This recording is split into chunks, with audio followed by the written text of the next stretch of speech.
Ran in Berlin on Sunday, then in Bellinzona in Switzerland on Tuesday. Here he's in Rome on Thursday. These guys just wrapping up a few races, earning a few bob. Marcio Teles of Brazil, only his second race of the year. Hasn't broken 50 seconds this year. Warholm will pass him very quickly, I'm sure. There is the Norwegian in lane 7, a great lane draw. All his training partners are female, he says that keeps him on his toes. But so with Berlin in 9:47.08 on Sunday, he knows there's more there. He's had a few days to think about this one. Ludwig Vaillant won the French 400 flat title in Albi on Sunday in 45.4. He's got very useful flat speed. He's actually a 45.2 man. There is Wilfried Hapiot of France, the world number 3 this year, a former European junior champion. Won the French 400 hurdles title in Albi on Sunday. And then there's Magui, second in Berlin, as I said, behind Warholm. Rounding into form, to be fair. He's getting better, may go sub-49 tonight.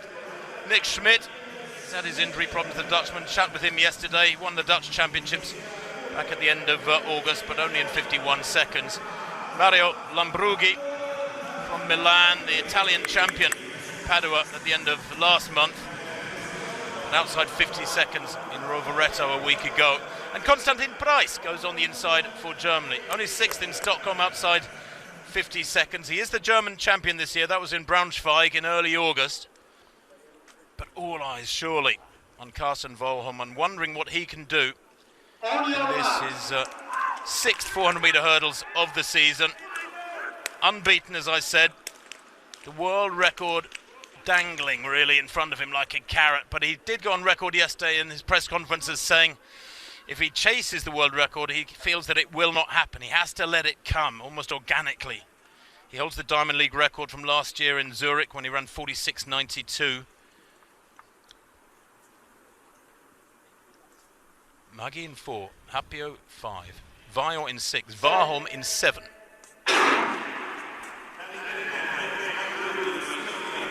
Well, that meeting record of Samba, maybe one target for Warholm's left of picture in the pink top. He's got off very quickly indeed, already stormed past Teles. We expected that. Kenzera there in the all-black working hard, but Warholm is so smooth, so fluid, pumping hard with those arms as he goes into the second bend. Vaillant inside him is trying hard to go with him, but Warholm here needs to push hard through this last 150. Has the race won, surely, barring disaster. Clears that barrier well. Vaillant going well in second place. In lane 4, also looking strong is Magui. But Warholm now towards the final barrier. Clear this one well. Appears to be an acceleration off that final barrier. Drives to the line. Look at the winning margin. 47.08. Well, it's another super fast time for Warholm. But the expectation, of course, leaves so many people with a degree of disappointment, which is so unfair. He wins again. Another very, very quick time. 47.08. Identical, if that time is confirmed, to his winning time in Berlin just 4 days ago. And he looks pretty happy with it. Next year may be the time for world records for him. Olympic year, of course, ironically. So many of these athletes have had to readjust and change their plans through this 2020 season. Warholm, all the more credit is due to him, really, I suppose, Tim, because of the way he's handled this adjusted season and the way he's maintained this fabulous form. And that's the point, Tim. I really, that at 47.07 actually has just been taken down by 100th. So that becomes his third best ever, 100th quicker than Berlin. He's run 4 of his 5 best ever times in 2020, in a year which has been so difficult for everybody. As you said, his consistency is incredible. I'm not sure that anyone's run 10. His 10 best times are averaging in the low, something around 47.1, something like that. It is quite remarkable. But what he's done this year, right through the season, from the start, remember that 300 hurdles race in Oslo right at the beginning, and now here he is in September, almost getting under 47 seconds. Just phenomenal. I really can't describe to people who maybe for whom training is a bit of a mystery how an elite athlete manages to put in performance after performance after performance that he does. Just a little stutter off those last 2 barriers. You're talking tiny little margins here. That's how close he is to the record. Well, the times behind him were superb. I can tell you that Well, before the race, I told you nobody else in the world this year had broken 49 seconds.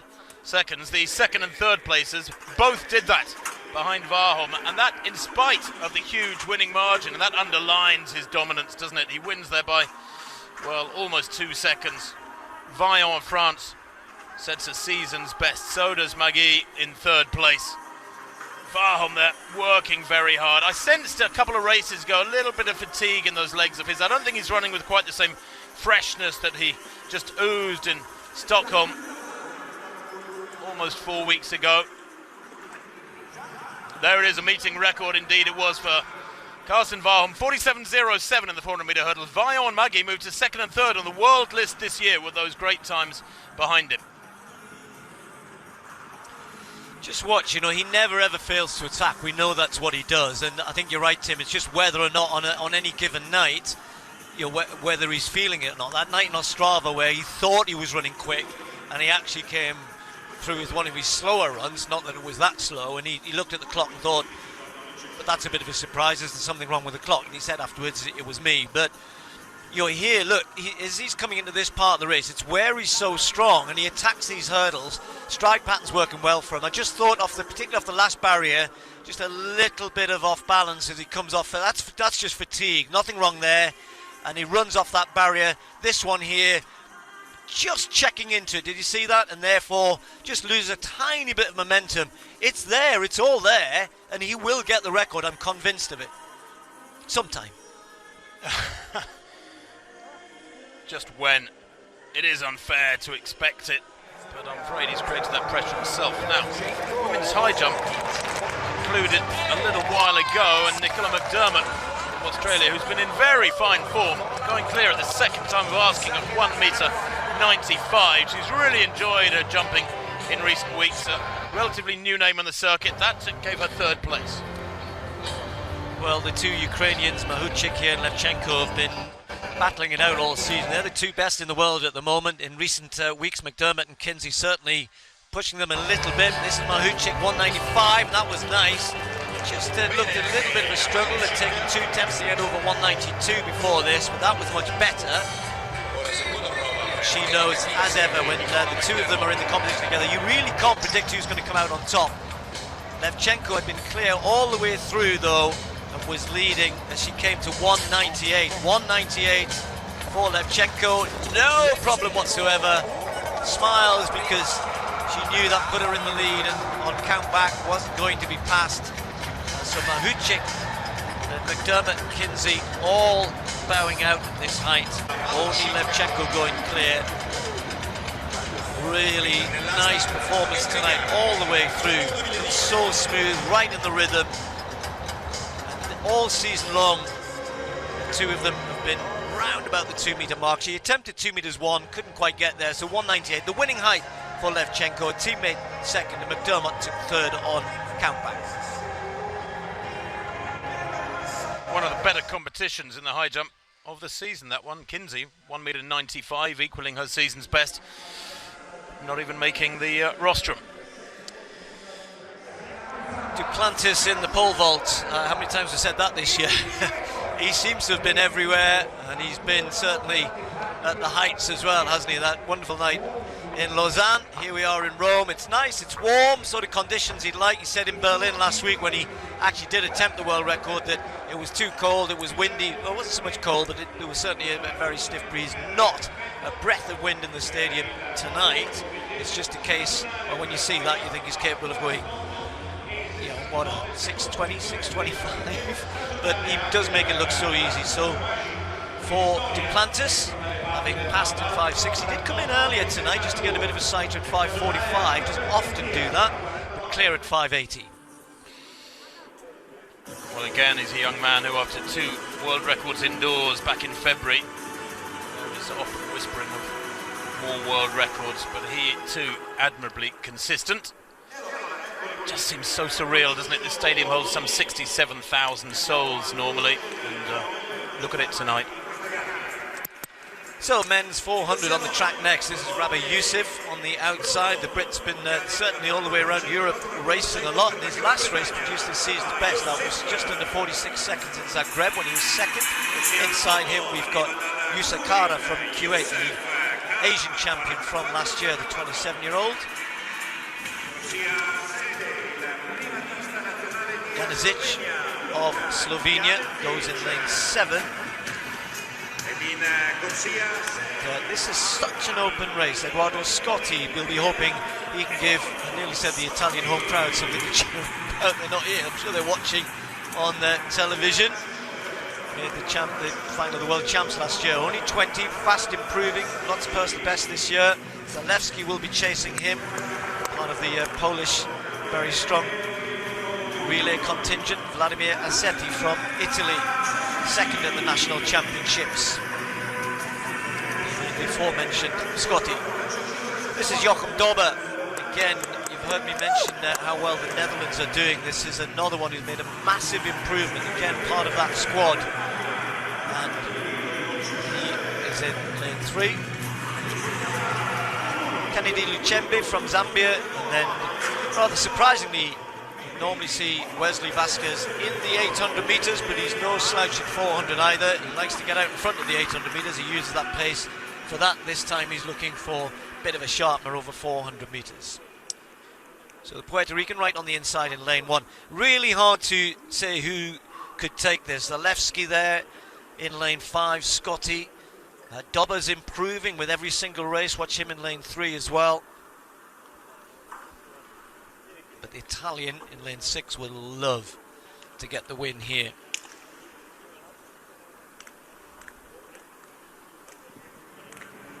There he is. Still only 20, as I said. He's on a personal best at 150, 200, 300 and 400 metres. Big win in Bydgoszcz earlier in the season.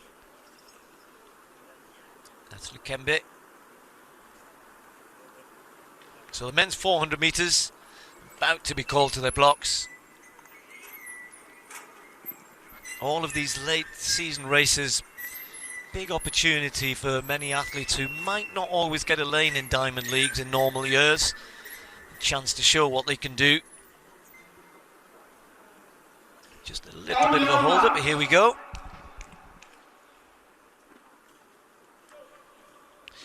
Van Niekerk, incidentally, was meant to be here. World record holder, Olympic champion, and did run a couple of nights ago, a couple of evenings ago, but sadly he's had to return to South Africa for family reasons. It would have been great to have seen him here. So 400 ready to go. Dobber in lane 3, Zalewski in 5, Scotty in 6, Zic in lane 7 as well. Watch him. And Scotty started a little bit slowly. Zalewski certainly the quicker away. Dobber started pretty good in the white in lane 3 as well. And further out, Karam and Yusuf, Rabah Yusuf being chased down in lane 9 by everybody. And Scotty just started to pick up a little bit as Zalewski comes upside him. But look at Dobber in lane 3. Certainly made up the stagger somewhat. Karam going well, the Kuwaiti in lane 8. As they come round the bend, and it's going to be Karam who might just be leading this. As Zalewski and Dobber right on the inside, the Dutch athlete. These three just a metre apart. Zalewski trying to move, and Scotty's making a charge in the red shorts. It's Karam who's just starting to tie up a little bit, and Scotty's finishing fast. But is he going to get there? It's going to be tight. Can the Italian make it? He does! 45.22. Well, I said, could he do it at home? He started slowly. Zalewski through that first 200 metres, chasing Karam on the outside. Dobber was involved as well, but Scotty bided his time. It's taken down another 100. What a performance from him. A big chunk off a personal best again. He just keeps getting better and better. And to win on your home track in the Diamond League, nothing better. Well, don't you just love races like that, Steve, where an athlete comes through and you can see them passing bodies and the line approaching. You're wondering if they're going to get there. You're wishing that they will get there.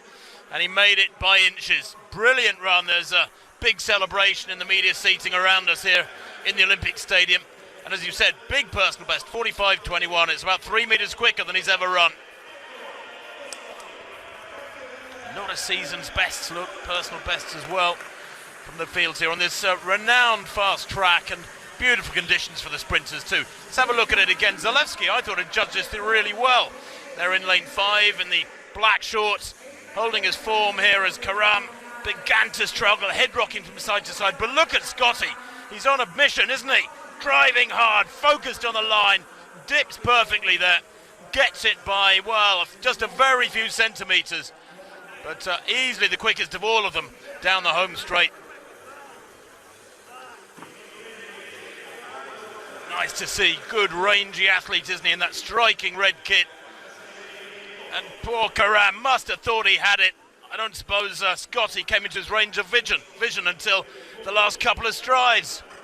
I think the key here, Tim, is if you look at the form of Scotty, really holds his form. Look at Karam, head rolling, rocking around, losing momentum. Of course you're tired, but Scotty's driving through that last 30-40 metres. Really impressive. Big personal best, and you have to think he can get better than that as well. Personal best for young Dobber as well. And other season's best, as Tim was mentioning. Yusuf finished quickly on the outside to get a season's best for him as well. But another step forward for Eduardo Scotty, winning with a new personal best, 45.21. Karam just 400ths behind Zalewski, and Dobber third and fourth.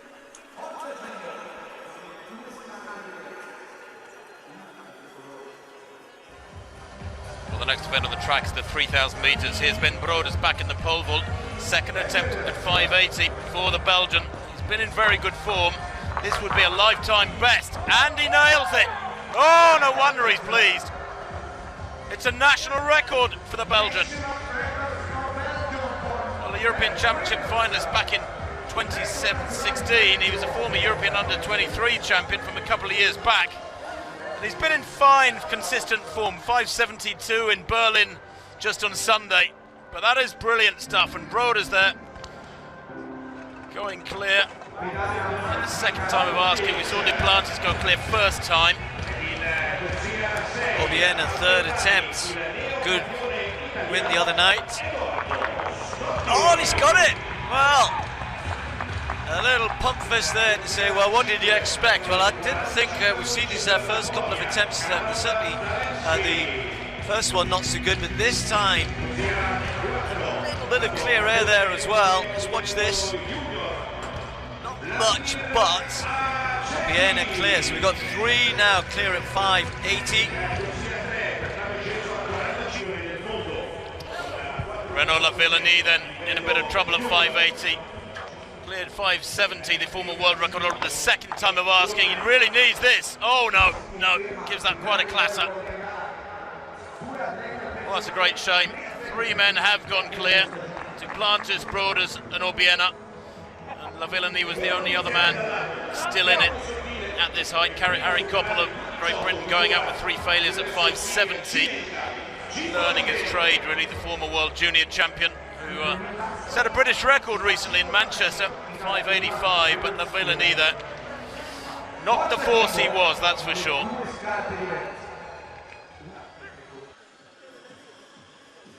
Well, I mentioned the next event on the track is the 3,000 metres. There have been many wonderful middle distance performances in this stadium over the years, world records amongst them.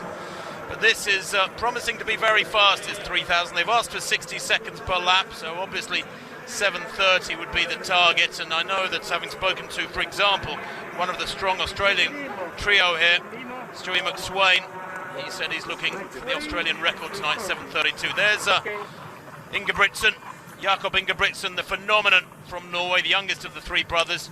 McSweyn in good form. He won that 1500 in Zagreb in 3:32 just 2 days ago at a canter, frankly. The national record he's looking for is 14 years old. It's Buster Mottrams. Remember him? 7:32.19 back in 2006. Kiplimo in only his second race of 2020 there in the orange. Perhaps inspired by Joshua Cheptegei, his compatriot, who set a world record in Monaco at 5,000. Will certainly give a good account of himself here. The former world junior champion at cross country. He's only 19 years old, Kiplimo, but world number 3 at 5,000 this year with a big win in Ostrava 9 days ago, 12:49. Ingebrigtsen, an astonishing talent. Bizarrely, has never broken 8 minutes for 3,000 outdoors, but that, frankly, will be a formality. Holds the world junior record indoors for 1,500 metres. Remember that fabulous double at the Europeans in Berlin over 1,500 and 5,000 at the age of 17. He'll be 20 on Sunday. Crippa, we've just zoomed past there, who's a very, very strong Italian who's improved in leaps and bounds this year. Reisi Radzin, some of the lesser lights. Abdikar Sheikh Ali of Italy. But Jakob Ingebrigtsen, it'll be fascinating to see how he copes here against athletes like McSweyn. Because while you might think that Ingebrigtsen is a 1500 metre specialist, you've got to remember he's run 13:02 for 5,000. He's got everything in the locker. So as these 14 starters get underway, it's important that the pacemaker does get this job right. Sean Tobin of Ireland, with McSweyn slotting in behind him. And you can tell it's pretty quick, Steve, because less than 30 seconds the clock and we're almost down to single file straight away. Yeah, through 200 there in about 30 seconds dead. Yeah, it'll be interesting to see how far Tobin can actually go at the required pace. I'm going to be pedantic. They've spelled Ingebrigtsen's name wrong on his number. Yeah, you can get that right. He's a big star. Anyway, you can't get disqualified for that. But, you know, I think that's the problem here, Tim, isn't it? He's finding... I was so impressed with McSweyn taking it on the other night at 1500, you know, and he's full of confidence. So it might mean that, I don't know, you know, we need a good race between those top 3 or 4, because I'm just not sure that Tobin can get too many laps in at the required pace. But, you know, if they get 2-3 in, they get a good tempo going, and then the likes of McSweyn wants to keep it going, then we could be up to something good. McSweyn in second place. He said to me this morning that he feels absolutely great, even though he raced that 1500 in just 48 hours ago, and he spent much of it yesterday travelling from Zagreb in Croatia through Split, and then they had COVID tests to contend with. Spent much of the day travelling yesterday, but he said he feels fine. The pace is quick, there's no doubt about it. McSweyn in second place, and the tiny figure of Kiplimo in orange in third. I think the big figure of Matt Ramsden in fourth, Ingebrigtsen in fifth place, single file at the moment. But Tobin, it's important he goes as far as he can, holding the right tempo. Don't stay at the front if you can't hold it, because that will hold them back. We've got a great race in our hands building up here, Steve, as well. So we hope a really fast race. And it's a good job being done here by Tobin. I think a click under 2 minutes there at 800. Yeah, good pace being set at the moment. He's certainly right on the mark. He just would love them, or they would love him to get another couple of laps if he can, even a lap and a half at this sort of pace, not letting it drop. But you're right, McSweyn just looks, he's a beautiful looking runner as well. He's a lovely mover and looks nice and relaxed there, just having a little look at the clock, checking that all the ones he expects to be there are there. His teammates just ahead of Ingebrigtsen. 2:29, Tim, 0.55, perfect, absolutely perfect first kilometre. It's quick, very quick, but right on schedule, and they've done it smoothly. That's really smart, really good pacemaking. Stewie McSweyn in second place will be delighted, because when he won the 1500 in Zagreb 2 days ago, the pacemaking was poor. After 2 laps, he went past the pacemaker and he banged in a 55-second third lap. That is viciously quick. He rips off his number there, his front number. But his third lap was so quick, he built up a big gap in the opposition, and he won comfortably in 3:32, a very quick time. But I think it was a case of what might he have done. Maybe got that Aussie record at 1500 if the pacemaking had been better. These 4 beginning to get away. Ingebrigtsen towards the back of the pack. And I'll tell you what, Matt Ramsden in 5th place, beginning to suffer. Cripper has gone past him there, and that's a red wine red Polizia top. He's in fabulous form. Duplantis in the pole vault, just pauses. 585, his first attempt. 3 men left in this, Duplantis, Broders and Obiena. Those 3, the only 3. We saw Lavillenie, of course, fail. So Duplantis aborting that attempt. He's still got time on the clock though, but he's taking his time to go back. Maybe go back this 3,000. He says. Hopefully. Well, Duplantis is special, but this race is building into something pretty special as well. They go through 4 laps there and pretty much spot on 4 minutes. I'll tell you what, I think Sean Tobin's going to start setting personal bests pretty soon. From the front there, McSweyn looks to almost be holding back. Kiplimo in second, Ingebrigtsen in third. Cripper hanging on to this quartet as Tobin moves aside now. He's done a fabulous job. But Ingebrigtsen, well, his season includes that fabulous European record at 1500 in Monaco just a month or so ago. He also set a European record for 2000 in Oslo back in early June at 450. He's got the full cupboard, so to speak, as these 3, the big 3, now get away. I thought Ramsden might stay with them a little bit longer. Tim, this is going to be quick. Let's go high. Duplantis can get here. 585 the bar set at. Whoa! Completely missing it there. Shake of the head. Got that all wrong. Thankfully came down on the mat. I was going to say, Tim, this is quick. Watch them going through 2,000 metres here. It's going to be right on the 5-minute mark. And let's assume they're going to go quicker in the last kilometre, because they must do with 3 men there. Ingebrigtsen is still looking fairly comfortable. Looks like he wants to get closer to McSweyn. Hats off, as you said, to Tobin. He's set this up beautifully. We are in for a cracking race here. It's going to be fast.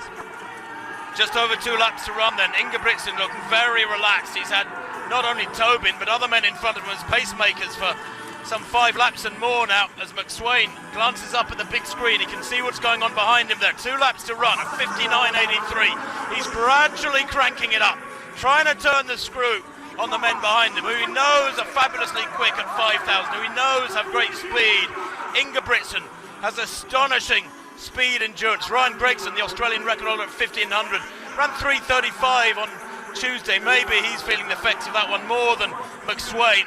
But these 3, with a lap and a half to run, battling it out. You could throw a blanket over them. Ingebrigtsen into 2nd place. It's the highest place he's been yet. Ignore that caption, it's missing off McSweyn, but he's there. He's at the front where he's always been. Ingebrigtsen now deciding he wants to be a little bit closer. Just feels Kiplimo might be a little tired as they're coming round. It'll be the bell this time. These 3 are set up for, all 3 of them are going to be rewarded with brilliant times, but who's going to come out on top here? How low can they go on this last lap?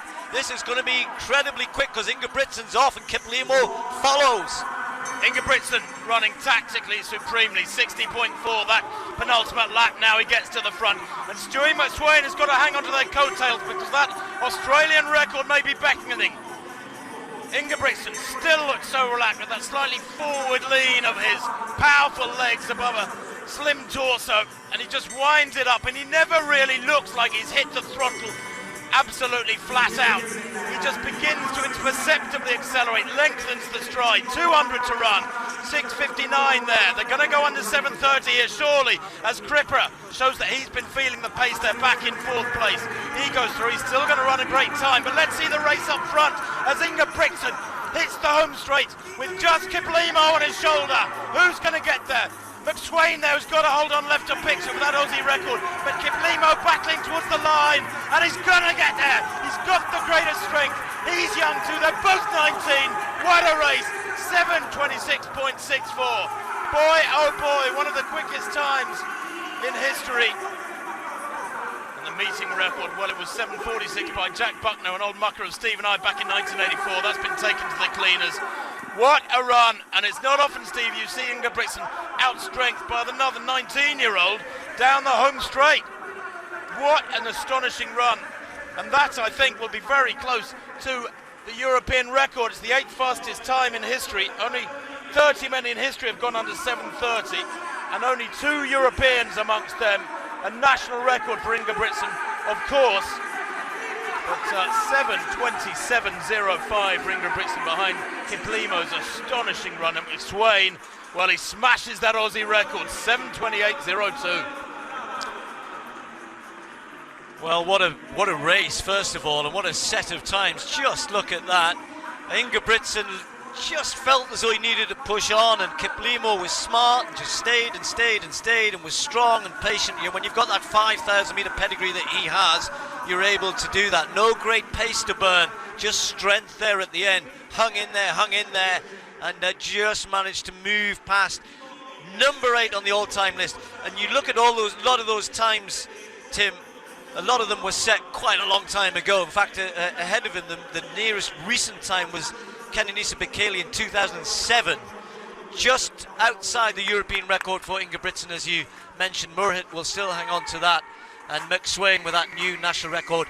But whenever we look at our computers, we see all these black squares which signify personal best, national records, etc. It's full of them. This screen is absolutely full of them. But hats off to Kiplimo, superb run. And I've got to give another huge honourable mention to the pacing. Sean Tobin, 4 and a bit laps, spot on 60 seconds every lap. There's lots of people would say, yes please, thank you very much.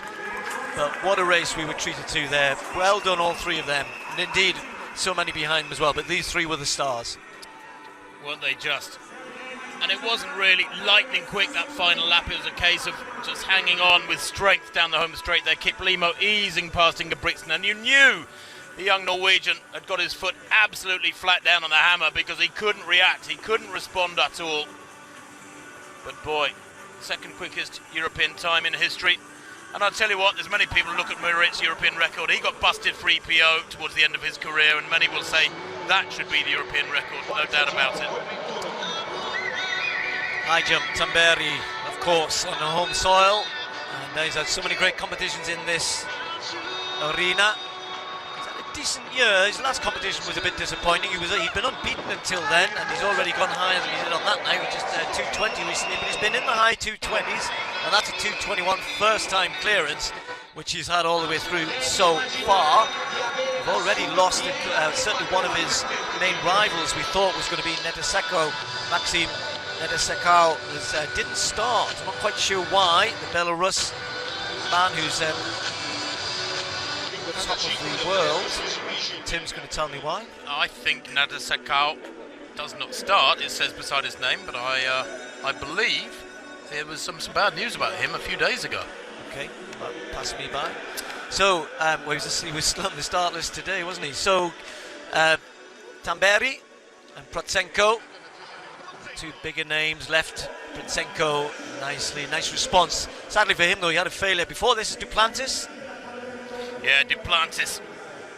Oh, you know, he clears, when he's on song, he clears these heights by monstrous margins. That's the second time clearance at 5:85. First man clear. Broders and Obiena have both had a couple of failures. And I'm sure he will very shortly have the runway to himself.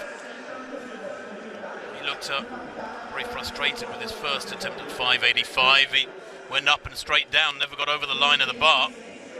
Massive misjudgment by his standards.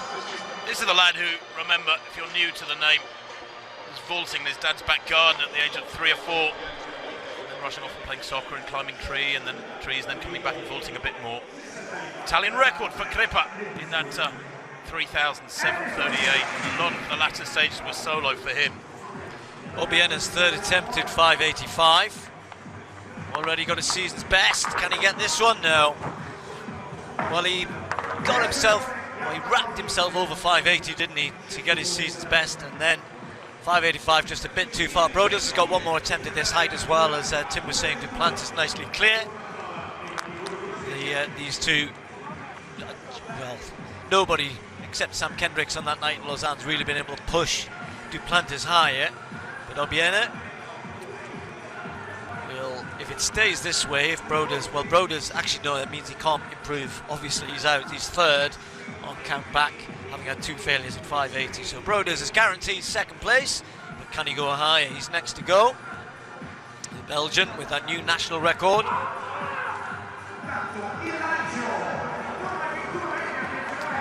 He's right at the top end of the stadium where it's a little bit busy. Down in the arena, men's shot put underway. Indeed, it is Nick Ponzio, opening effort from the American. Stan Ryan Krauser, happy with the deal offered to come here. This one a miss, the Olympic champion.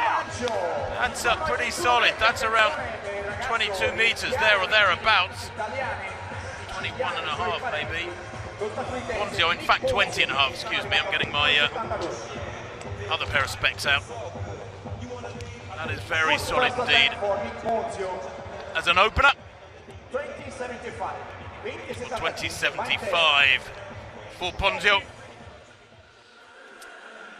Well, just a few meters from the shot circle, you can see the women are already out for the next event on the track, which is the 100-meter hurdles.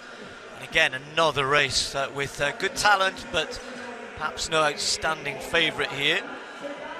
In fact, definitely no outstanding favourite, but every chance of we've seen already some massive performances. It's been part of the talk around the meet hotels around how good the athletes have been, given everything that's happened this year. The performances we've just seen another set of performances. We had Warholm in the 400 hurdles and the 3,000 meters, and just people smashing times in the field as well. You've mentioned Krauser in the shot. As we see, Fabry, who'll be hoping to impress from a home point of view. His first effort. That's pretty sound for Fabry. Yeah. Leonardo Fabry. He's thrown 21.99 this year. That was in the Italian Championships. Personal best at the end of August. So he probably starts as favourite here with that sort of form to his name. But he moves into second place, 20.69 behind Ponzio's 20.75. Yeah, just to finish what I was saying, you know, the whole season has been one in which it's almost outstanding performances, but the hurdles, maybe perhaps not so much. In fact, Nadine Visser, who's in this, is the world lead this year. Kravesgaard will be in lane 1. Good win for Peyton Chadwick the other night. Just got ahead of Feely here, the former American-British athlete, in lane 3. Korte had a very good start to the season, the Finn. Such a troubled career with illness and injury, and running very well the last couple of seasons. Bogliolo also coming into some very, very good form. So again, can we have another Italian win? She'll be hoping so. World University champion from 2 years ago. Sorry, no, last year. Very close to personal best this year. Nadine Visser then, probably the one favourite to win this. Although next to her, she's got a growing talent. 19-year-old from France, Serena Samba Mayela. Another to have made a big step up, winning the French champs. Under 8 seconds indoors this year as well. Di Lazzaro in lane 8. And then Talia Brooks, world-class long jumper and hurdler as well. So Chadwick with the win recently. She's in 2. Feely was disappointed that night. She knows she can beat all of these women there when it's right for her. Still trying to get back to her best. Korte mixing it with the best. Bogliolo in top form. Visser in really good form. And then this young French talent in lane 7 as well. Samba Mayela. So the women's 100 hurdles. Not a breath of wind in the stadium. Really warm. Perfect conditions.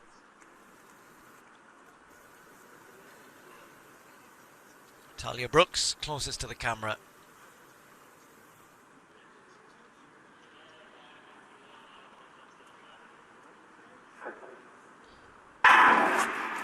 Korte got a good start, so did Feely as well. Chadwick hits the first hurdle, that slows her up, but looking right in the middle there. Visser leading this, and Visser starting to go away already.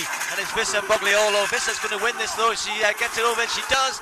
And it's a win for Visser, 12.72.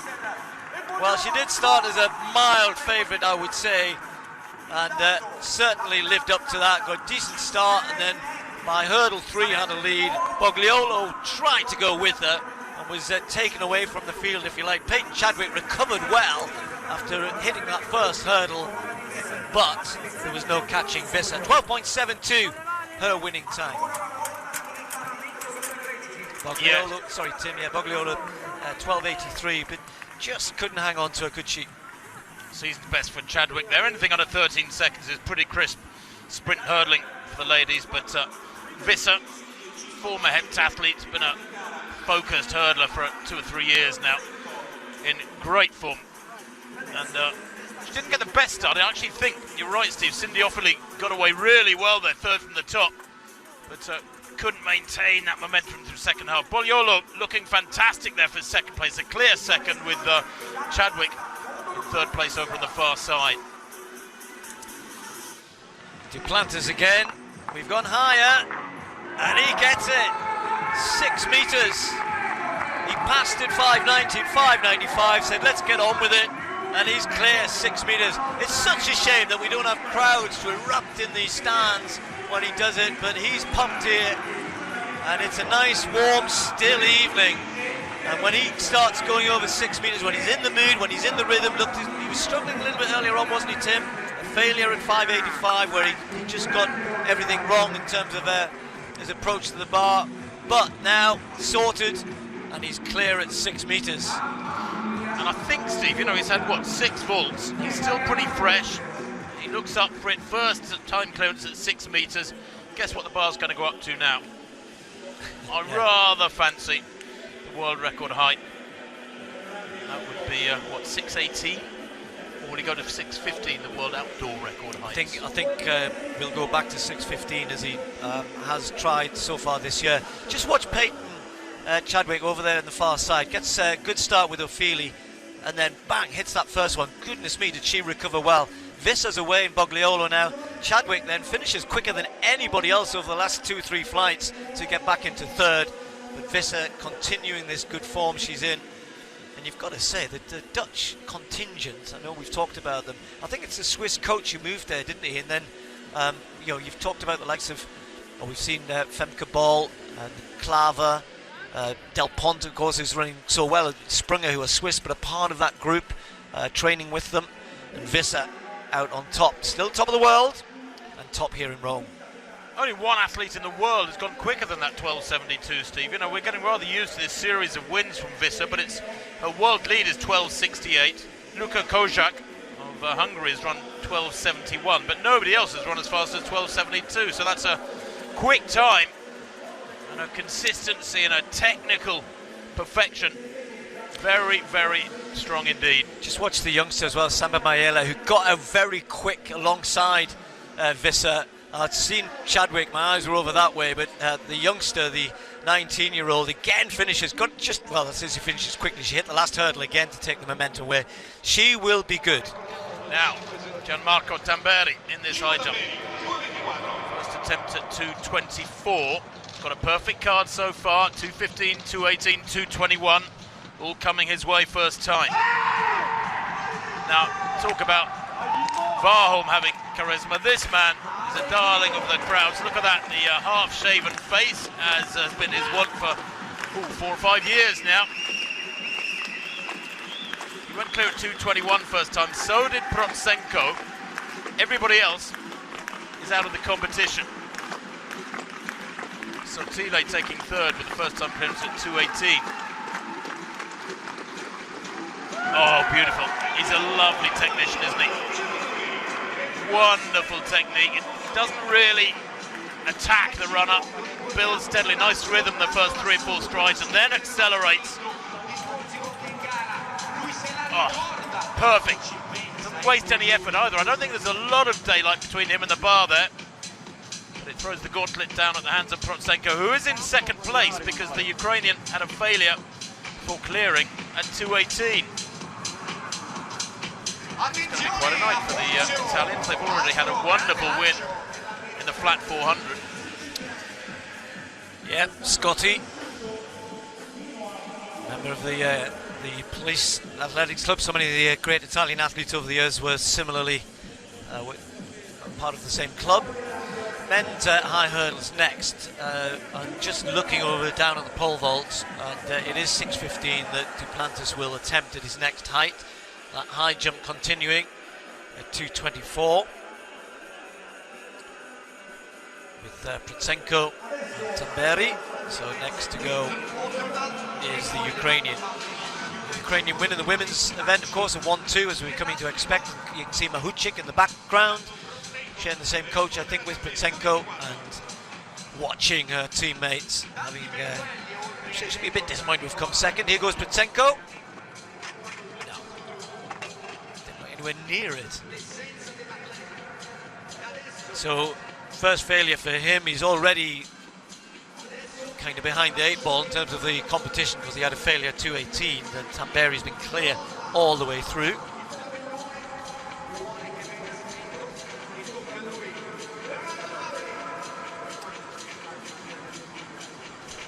So Protsenko will again be next to go. This is Fabri, shot. Well, he's in second place, as you can see. Ponzio, remember, 20.75 with his opener. And that's very similar. Just a red flag, what a shame. He's trying hard. Francis checking. Ponzio up to 21.09 with his second effort has extended his lead. And we're going to see that now. Well, this was second round. He's got Italian heritage as well, Nick Ponzio. Said, I love Italian food, and well, you can imagine that he's very proud to be competing here as Rome. Not too much experience on the Diamond League circuit. He's had an incredible year. Spent a week or so training with Krauser, coached by Ryan Whiting, the former world indoor champion, and he said, I've thrown over 22 meters in training a few times. I know it's there, I've just got to get the right attitude in competition. And this year, Ponzio is doing very well, and again here tonight, setting the target over 21 meters in the second round. 21 meters and 9 centimeters for the American. He said it's finally all coming together. He makes it sound as though he's really old. He's not. He's still in his mid-20s. But in shot put terms, that's still quite young still. So he takes the lead. Well, there's the athletes for this men's 110 metre hurdles. The barriers have just been raised. And it's a strong lineup, this one. Dalmolin goes in lane 1 for Italy. The Cameroon athlete, his best 13.61 was in Monaco a month ago. There's Gabriel Constantino of Brazil, South American champion last year. It's his first outdoor race of 2020, bizarrely. In lane 3, Aaron Mallet won the US indoor title in Albuquerque back in February. Set a personal best in his last race 2 days ago. Andrew Pozzi, world number 2 this year. The Briton in fabulous form, 13.14 he ran in Monaco a month back, equaling his lifetime best from 3 years ago. Willem Blossian, world number 3, the French champion in Albi just last Sunday. So he won in Zagreb on Tuesday. He lost to Pozzi in Monaco, and he and Pozzi, it's quite a match-up that. Pozzi is 5-2 in their races against each other. Crittenden, he could be the man that spoils the party for them. Freddie Crittenden of the USA, he goes in lane 6. Lorenzo Perini won the Italian title a couple of weeks back in 13.53, and he also won the Italian indoor title back in February. He's done the double domestically this year.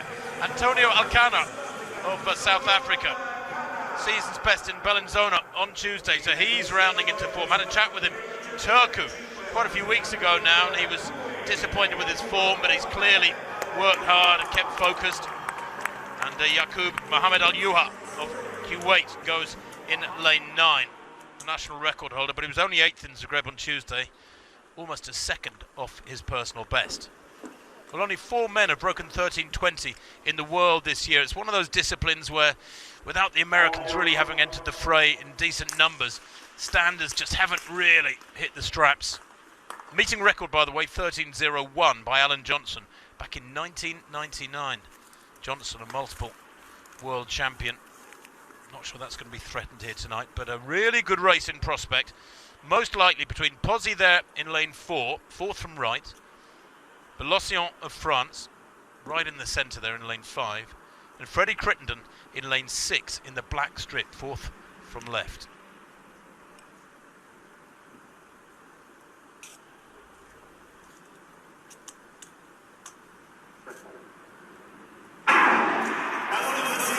Good start from Pozzi, good start from Crittenden as well in the all-black. Pozzi leading at the moment, beginning to move through. Belossian's in a couple of barriers. Pozzi is beginning to go away, going well on the far side. It's Mallet in the yellow, he's coming back at Pozzi, but Pozzi's going to take it. The Briton takes the win from Mallet. Crittenden in the black taking 3rd spot. 13.16, it's quick. And with almost 0 air, Andy Pozzi, his wonderful 2020 season, albeit a shortened one, continues. Really fine, consistent form. He's been living here in Italy, in Formia, under a Cuban coach for the last couple of years, and is beginning to pay dividends. He's had to be very, very patient about it, but he takes that one pretty comfortably, actually. And Steve, he was under a bit of pressure. Really good charge over the second half from Aaron Mallet. But Pozzi, 13.15, in fact, only 1/100th of his lifetime best. Aaron Mallet, a personal best in second, 13.23, with Crittenden in 3rd. Yeah, really good. And you know what's good is he's not falling off the last 2 barriers. You know, he's getting out. He can often get out hard. We know that. He's a world indoor champion. Had a slight little twitch, didn't he, at the blocks, and just felt as though Crittenden got maybe 20 centimeters on him. And he had a great battle with Crittenden in Rovereto in Italy a couple of weeks ago. But it wasn't him. It was, as you said, Mallet who pushed him hard. But the good thing is Pozzi didn't falter over those last 2 barriers. Stays really strong, maintains his pace, maintains his speed. Not making any mistakes here. Look how clean he is. Just a little clip there. Really good performance. Mallet similarly so. Critton was a good metre or so behind now, and Mallet hit that last one. It didn't really affect him too much, but Pozzi, well, he knows he's getting the consistency in the lower times that gives you the platform to start thinking about sub 13. He's not that far away. End of this season, still close to his best. Very good. So, bar at 6:15, as Steve said a couple of minutes ago, this would be a world outdoor record. Now, for those of you who are not aware, the World Governing Body, then the IAAF, a few years ago now, combined the pole vault world records, indoors and outdoors, and said there's only one world record. And of course, it belongs to this young man. He set 2 world indoor records, and therefore out and out world records back in February. But this is an outdoor world record unofficially. No, it was so close. 2 more attempts to come. He did give it quite a clatter, but his target is to get past Sergei Bubka's 6:14 back in 1994. Duplantis himself, of course, indoors in Torun, Poland, and then in Glasgow back in February, jumped 6:17 and then 6:18. Oh, he was over that. Just clipped it with his chest, Steve, on the way down. And I think he thought it had bounced onto the pegs here, but it hold it on, and he's got this. He's got this. We know that. He knows that. And it's a good night tonight. He's there, a little nod, a smile. Sometimes he can be a bit, looks a little bit forlorn in terms of his own performance. As we just drop across to Protsenko. This is his 3rd attempt at 2:24. We know Tamberi already clear, the Italian leading the competition. Ah, there you go. Well, we saw the first attempt, which the second attempt, wasn't it? Which wasn't close. That though, nice, really good. Bit of pace coming into the bar there for Protsenko. Bit more conviction, and he gets the reward. 2:24. 2 men still in this. Bar goes higher, up to 2:27.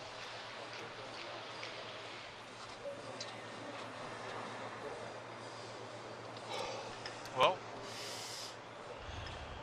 3rd time clearance is good enough. There's a reset at the next height. Back to this shot put competition. Odendaal, 3rd round effort. Thrown 2011 already. That came with his 2nd round effort. And that's much better from Odendaal. Ponzio still leads, 21.09.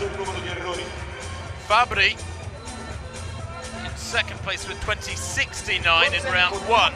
But I think Ponzio might have gone past him there. Odendaal rather. Let's have a look. He's waiting patiently for this to come up. Yeah, 20.85. He does slot in past the Italian. I was reading, Tim, he's got a pet python. As you do. Yeah. Quite popular. A lot of people got. Can you throw sticks with them and that sort of thing? I mean, where's the entertainment factor? Look at them, I think. Anyway, Otterdal still going well in that shot put. Now back on the track. It's the women's 800 metres.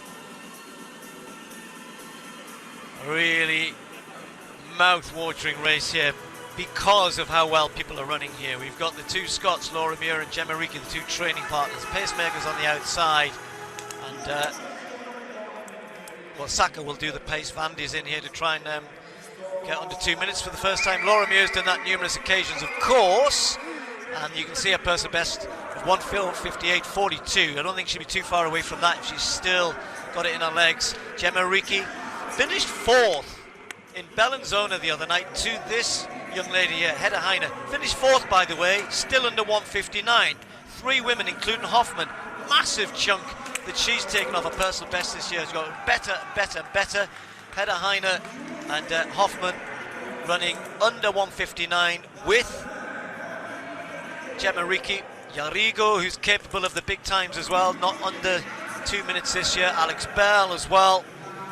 So this is a very, very high quality field. The question is, how fast can they go? Herring was in Berlin in the 1500 the other day with the last race that Laura Muir ran. Laura Muir won on Sunday, so she just might be a little bit fresher after that hard 800 in Bellinzona just 2 nights ago. Hedda Heine, though, with a new national record for Norway. Ricky hit hard after the pace that night, and then they were all led round, and I think they all thanked Gemma. She was saying afterwards, they all came and said, hey, thanks for doing that. Not sure she'll do the same here, but she's got Laura Muir to think of, a training partner. Hedda Heiner already started pretty quickly. Hoffman in the white has gone off a little bit more slowly, and on the outside of pacemaker Saka will be coming across and trying to get them through a good maybe 58, maybe a bit under 58 seconds if she can. Laura Muir just checking a little bit. Nobody really wanting to go with this pace here. Gemma Ricci and Muir leading them, and they're not latching onto the back of the pacemaker, which is a little surprising. Well, no, Gemma Ricci there, second place, and Saka, the pacemaker, maybe has gone off a little too quickly. Nobody really keen to go with it. I think Gemma Ricci has found herself on the front, but she looks a little reluctant about it, doesn't she? As you said, Steve, in her last race, she was a pacemaker for the last 300 or so, and then they came past her, but a lead of some 10 metres or so is really not much use to anybody as they approach the bell here, and it is, well, it's not that quick. 59.36 for her. The pack will have gone through in outside 60. They really have languished around that second half. No, and Edwards is the one who's come round because it's just so slow. They've all just been watching and waiting. Gemma Ricci didn't want to be hanging out there as she did the other night. Hedda Heiner there. Laura Muir's just decided as Yarrigo comes on her outside to give a little bit of a nudge. I'm getting in a box here, I need to get out. So Edwards, with all the big names really there, queuing up. Laura Muir now starting to push, needs to get this moving. Hedda Heiner following Gemma Ricci. Alex Bell trying to make a move as well. Hoffman absolutely nowhere after a fast run the other night. It's Laura Muir, and here again goes Gemma Ricci, a training partner. Muir will perhaps try and come back again, and Hedda Heiner's not out of this. Looks fresh, looks good. Chasing Gemma Ricci home again. And Ricci striking out, but she's got a good meter. Is that enough this time? Hedda Heiner not making inroads, and it's going to be Gemma Ricci's win this time. It's not going to be a quick race, but Gemma Ricci gets in. Hedda Heiner, then Muir, and then finishing very, very quickly, Christina Herring. 1:59.77. Quick last lap, much quicker. That was a completely different type of way to run sub 2 minutes. Went out very slow at the front. When you consider the pacemaker, as Tim was saying, was 59.36, they would have been closer to 61 seconds, maybe 60 and a half, roundabout there, I would have thought, Tim. Yeah, and strange race that one, Steve. We're all expecting it to be so quick. Laura Muir, ironically, after not having raced for a few days, didn't look that fresh.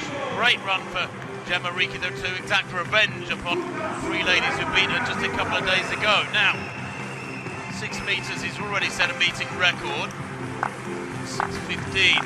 This will be a world outdoor record, unofficial world outdoor record, because there is no such thing according to the world governing body. Oh yes! Oh, that is the highest vault in history outdoors. The camaraderie amongst these men who have to cope with it, moving around the circuit with those massive sets of poles. And it is such a tough job for them. Frequently hear about their poles getting damaged. It creates more tightness amongst the group. And they really enjoyed watching that one. This young man, well, in academic terms, is the most extreme genius you can imagine if we were able to put the sporting context to paper. Watch this, how far clear is he? Steve, there's daylight, 5 centimetres clear and more. And I'll tell you what, Steve, I really do think this young man is going to go 6:35 in 2 or 3 years. People are talking about 6:20, 6:25. There's Sage and Stina. And Daniel. And Daniel in the foreground. Yeah, I think he's going to his wallet, got his calculator out already. You know, I mean, we all love him, everybody loves him, and we're not making this up. You know, there he goes and gets a hug from Daniel and Stina as well. I think at lunchtime, you know, all the pole vaulters were sitting having lunch together. Harry Koppel was in there, Obiena was in there, Le Villani was there, just having lunch together. You know, there have been stars of our sport, of all sports, I guess, like Duplantis. He'd be within his rights to kind of go, oh, I'm not hanging around with you guys, I'm the superstar of the sport. He is, but he's not. He is absolutely one of the guys. They all genuinely love what he's doing for their event, and they're so happy for him as well. Just a quick look back on this 800, Tim. As I said, a little bit strange, but Gemma Ricci got it right. She did get it right, yeah, and I thought, you said Hinner here looks very relaxed coming off the bend, but Gemma Ricci timed it here. She saved enough for the home straight. She didn't do that a couple of nights ago in Bellinzona, but here she did, and she carries on pumping hard with that accentuated arm action of hers.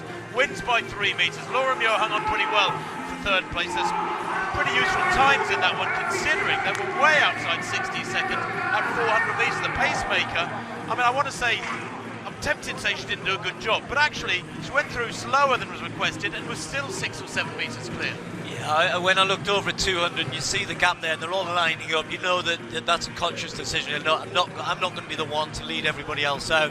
Ricky and Muir making, not a wall. They were happy to do that. Edwards was the one who came round at the bell, got it moving. Ricky, though, absolutely perfectly judged, tacked hard early enough to get ahead of Heine. She got the win. Laura Muir hanging on for third, just ahead of the fast-finishing Herring. That pole vault clearance of 6:15 by Duplantis, in one respect, brings an era to an end. The outdoor dominance of Sergei Bubka is now history. We see Tamberi. Oh, beautiful jump. Beautiful jump. I'll tell you what, he reminds me a little bit of Dalton Grant. Way back in the 80s, Britain had a fabulous high jump, and Dalton, who I think took, was it the 3rd or 4th in the World Championships eventually, but he had that sort of wriggling technique over the bar that Tamberi shows there. He goes clear. Third time of asking at 2:27. Protsenko passing his third attempt at this height, but he knows he needs the next height. Everybody else exited the competition at 2:18, so it's been between these two, this little head-to-head, for quite a while now. Well, I think that means we're done for the night. Why not? 6:15, a new outdoor record. Of course, the outright world record, as Tim has said, 6:18. Tamberi then, continuing his progress in the high jump. No. Doesn't matter though, been a good night for him so far. And all we have left on the track, Tim, the 2 100-metre races. We do indeed, and there the athletes waiting patiently. Just imagine that ghost crowd roaring and buzzing after that world outdoor record. Duplantis in the pole vault. These young ladies to stay very focused. Bongiorni goes in lane 1. World Championship finalist, the Italian. Who's recently 11:49 in Rovereto. You've got to be down in the 11.2s at least, really, to ride the best in the world. Marnie Lantiquot of Great Britain goes in lane 2. The 22-year-old is on 11.16 this year, not far off her lifetime best. Then Kayla White. She's in good form. She won in Zagreb with 11.44 a couple of nights ago. And Leo Hobbs, she also going well.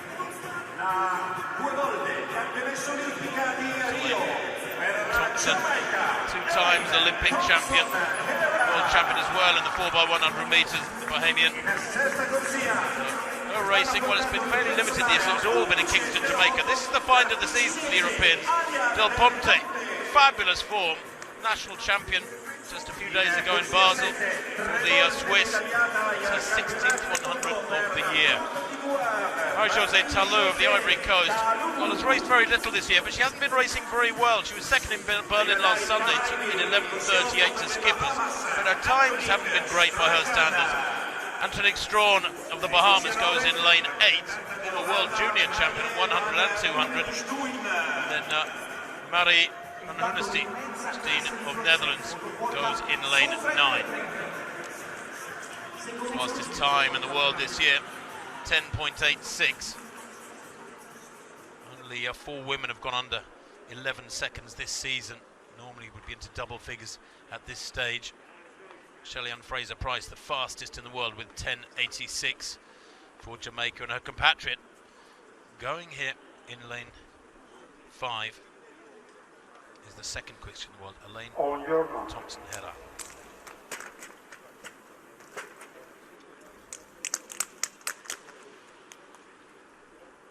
Meeting record, well, a very impressive 10.75 by another Jamaican, Karen Stewart, back in 2009. That lineup again: Bongiorni in 1, Lantiquot in 2, White in 3, Hobbs in 4, Elaine Thompson, the Olympic champion, goes in 5, Del Ponte 6, watch her, the Swiss, Marie-Josée Tallou in 7, Strawn 8, Van Hoenestein in 9.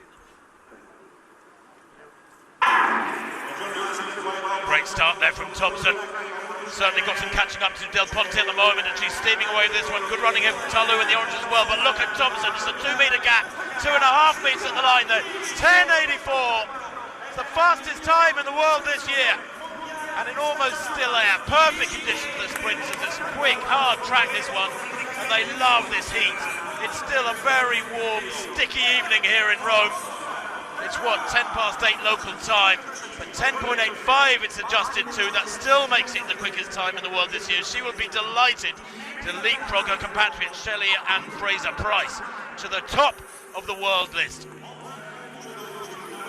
She was, frankly, Steve, a class apart, wasn't she? Wasn't the best of runs by Del Ponte, but let's have a look at her time. She finished down in 4th place. Well, what can you say? Ran back home earlier on and then comes over to Europe and bang! Well, that is particularly the second half of the race for me. You know, she gets out there just a little falter there as she's coming out through that drive phase. Now she's up and now she's running so smoothly, so fast, going away from everybody. Hobbs ran well, but no catching Thompson Herah. Just watch here, she comes up, good start out of the blocks, just there a little bit of a falter, but then she's then fully up into her running. Wow, away she goes. Really, really, that's the Elaine Thompson we know. And, well, watch out next year, everybody. Yeah, and frankly, it wasn't really a race for her, was it, Steve? She was away by 20, 30 metres, and then she was racing against herself. Better run from Talu. I thought she looked better. She set a season's best in 3rd place, 11.14, but look at the focus there. Nice and relaxed, the eyes coming up. Very little strain. She's a beautifully symmetrical runner. Almost too much stiffness in those hands, but it works for her. So what would I know? That is quick. 10.85 then, the fastest time in the world this year on this quick Olympic Stadium track in Rome for Thompson Herah. Hobbs in 2nd, great run from her, and Talu in 3rd. Del Ponte the best. And Europeans, but back in 4th place. Well, we've been treated to some performances tonight and some competitions. That was an outright performance on her own, if you like, just completely dominating the field. Others, as Tim's rightly pointed out, running season's best, your Hobbs and Talu. Del Ponte was just falters away towards the end. She's had a great season and from a European perspective, but that was a proper display. That was really, really impressive. Well, drama in the high jump. We thought it was all about Tamberi. He cleared his third time at 2:27, goes up at 2:30. Protsenko passes his 3rd attempt, watches Tamberi fail first time at 2:30, and then you've just seen him go clear. So Protsenko, that was all or nothing, throw of the dice. He'd had 2 failures at 2:27, moved the bar up to 2:30 because he was never going to win because of countback, and he's now in the lead, clears 2:30. Real drama there, and look what that means to him. Tamberi has now decided to pass at 2:30, and are we in for a bit more drama over at the pole vault, where we're just having another look at the end of Duplantis there, and that world best ever outdoor vault from him. I think he'll call it a day, Steve. Yeah, I'm sure he's called it a day. When you go and pose beside the world record, or at least the result machine, then I don't think you're still focused on the competition. Now Tamberi, well, there's some cat and mouse going on here too. Isn't there just? Yeah, he's got to go here for a 2nd time at 2:32. This is his final opportunity. He's had a failure at 2:30. He's had a failure at 2:32. Protsenko, unsurprisingly, is sitting this one out, saying, go on then, see what you can do. See what, if the stadium has spectators in it, they would raise the roof if he goes clear of this one for Tamberi. It's a tall order, if you'll forgive the pun. Tamberi is here jumping at a season's best. He has jumped 2:39. Oh, that was close. 99% right, you could say, but takes it down eventually. He really went for it, and Steve, with all the pressure on, yeah, just clips it with his backside. It was, I'll give it 90%, then 99 might have been a bit generous, but it matters not a jot because Protsenko has won the high jump. The Italians will be disappointed they couldn't get another victory through their darling of the high jump. Yeah, I think it was a real punch on the solar plexus when Protsenko, he had 3 attempts to get over 224. He'd had the 2 failures at 227, never looked like going higher, pops out over 230 just when this guy thought he'd won the competition already, and he had to regather himself, put the bar higher, or he took the risk. He could have actually, because Protsenko first time clearance, he had to go higher, and then sadly 3 failures combined at those 2 heights. Protsenko will get the win. On to the track, last event of the evening. We had a stellar women's 100-meter performance from Elaine Thompson-Herah. Excuse me. The men with a chance to maybe not match that in terms of the stature of the time, but I hope we're going to get a good race here. And it's the first time really we've seen Akani Simbine right in the middle there, really dark. Well, he's wearing a black strip. There's a couple of Forte and Almas also, but right in the middle there in lane 5, Simbine, who 10.02, unbeaten this year. Mohamedou Fall will be over on the far side in lane 1. Cisse has been demoted, if you like, over to lane 2. He's been in very good form, but just got pipped the other night by Rogers, didn't he? Got run down, if anything. Cisse was leading, and Rogers just came through in the latter stages and just got ahead of him in Zagreb. And then Jacobs, the Italians have given their guys a chance here. They've put Lamont Marcel Jacobs, who's having a very, very good season, and a chance to be right alongside Simbine. And then on the other side, Tortu. Lane change from what we've initially seen. He's running to 6, and Forte has been moving up to 7. So Tortu, who ran 10.07 in Bellinzona 2 nights ago, in good form. The 2 Italians will certainly be in amongst it here. Just saw Forte, a good 200-meter runner as well. Then Almas, and then Burke of Barbados on the outside. Almas, the German. New personal best 10.08.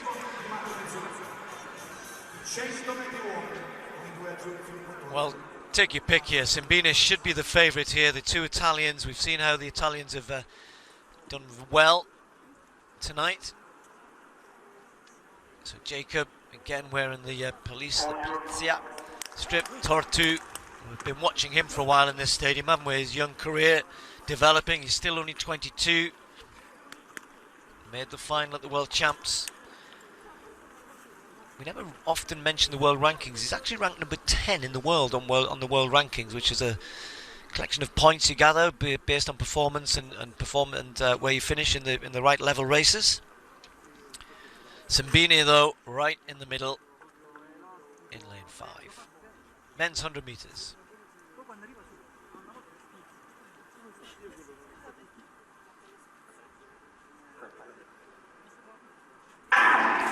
Great start from Simbine. Cisse out well also right over on the far side, and he's leading this at the moment. It's Cisse and Simbine. Will Cisse hang on to this? Simbine is charging, and he's going to get it. Simbine gets it from Cisse, 9.95. Very, very slight following wind. Well, in a different way, that's a real demonstration of his pedigree as well. Didn't panic. Cisse, another really good performance. Didn't manage again to really carry it all the way through after another scintillating start from the Ivorian Coast athlete. 100th of a second is taken up by 9.96. And given what we've been watching this year, we haven't seen too many sub-10 second performances as well. Only Simbine himself, which was back earlier in the year in South Africa before the whole COVID thing struck. So great to see him getting under 10 seconds here. Maybe to finish off the men's 100 meters. I'm not sure. I might have to correct myself. Tim Weller's 100 in the Doha Diamond League. But that's a great way for Simbine to sign off the 100 meters this season. Isn't it just? Yes, and really, while it looked like he was accelerating past the field there, Steve, over the last 30, what I think he was really doing, because most of these fellas hit top speed at about 70 metres, was just holding his form really well as the others began to suffer. But it was a dominant run eventually. He was going away, wasn't he, through the last 20 metres or so. Clearly much quicker than the rest of the field. Cisse, a season's best. Good run from him. And he led for so much of the race. But look at Simbine. Didn't panic. He didn't get the best of starts. Over near the top in the orange. Cisse, like a bullet out of the blocks, but tightens up there in the last 20. Maybe just caught a glimpse of Simbine out of his right eye line, even though there's a couple of athletes between them. Look at Simbine, central picture in the all black. Blowing hard, but holding his form so well that dips perfectly too to win, well, in sprint terms, very comfortably. Yeah, the two Italians doing well. Tortu got a really terrible start, but look how he tries to grab onto Simbine. Doesn't quite manage it, but still gets a drag through. Finishes third in the end, just ahead of his teammate. But Simbine, a really well put together race. As you said, Cisse always going to start well. No question of him looking over that way, probably accepting that Cisse was going to get out, and then just concentrating on staying strong, keeping that momentum going, driving all the way through. Tortu looking good as he was closing. 10.09 for him, just outside his season's best. But Simbine, 9.96. Great way to round off what's been an excellent evening, both in track and field in Rome. Again, the athletes, you have to hand it to the athletes. You know, in such a difficult season, they've produced time and time again this year. Some scintillating races and really, really impressive performances right across the board. If anything, Tim, it's probably that the sprints have been a little bit behind, if you like. Middle distance and some of the field and some of the field. They have, and I sort of mentioned that earlier. Didn't I? Without the best of the Americans coming over and really mixing it as they do and racing to a peak, it just doesn't quite feel the same. But we've been treated to some fabulous athletics in recent weeks, and once more again here tonight as Seb Coe, president of the World Athletics body, the world governing body, poses with the man who is undoubtedly the performance of the evening, and I think, Steve, you could almost argue the performer of the season in many respects. World outdoor best by Mondo Duplantis of Sweden. 6.15 the 20-year-old vaulted. The performance of the night, there's no doubt about that. Super fast men's 3,000 metres to Uganda's Jacob Kiplimo, winning in 7:26.64, the fastest time for 13 years. And Mondo, you know what's great about him is I had a chat with him about 3 years ago in Eugene, and he was pretty shy and a little bit protective and nervous. Chat with him today, and he's really, really relaxed. He's come out of himself, and he's a delightful individual. Really good lad. And I think you're right. If there was an athlete of the year, it's not just his performance. You know, the pole vault guys, they've carried. They showed. You remember the garden event right at the beginning in Lavillini's back garden, and the guys in Sam and Duplantis joining in with getting things moving, showing people that we could have an event. They didn't have to do it, and a dangerous event as well, not to be necessarily in always the best conditions and the best equipment, but they did, and they got things moving, and it's such a great way. I know we've got a Diamond League yet to go, a couple of other meetings kicking around, but here we are in September getting a world best in the pole vault after everything that they've gone through.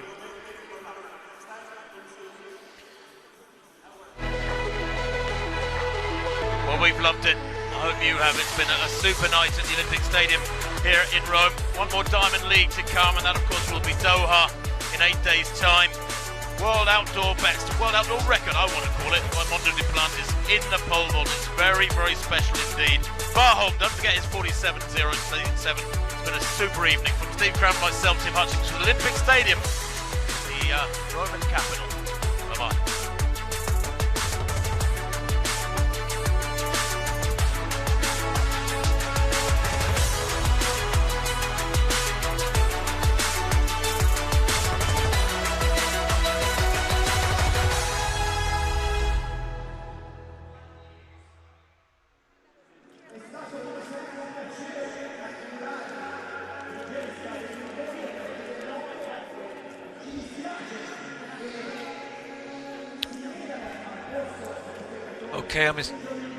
Okay, Linda, I'm going to do for Andrew Ball. And hang on. Do you want me to do the refeed first or Andrew's?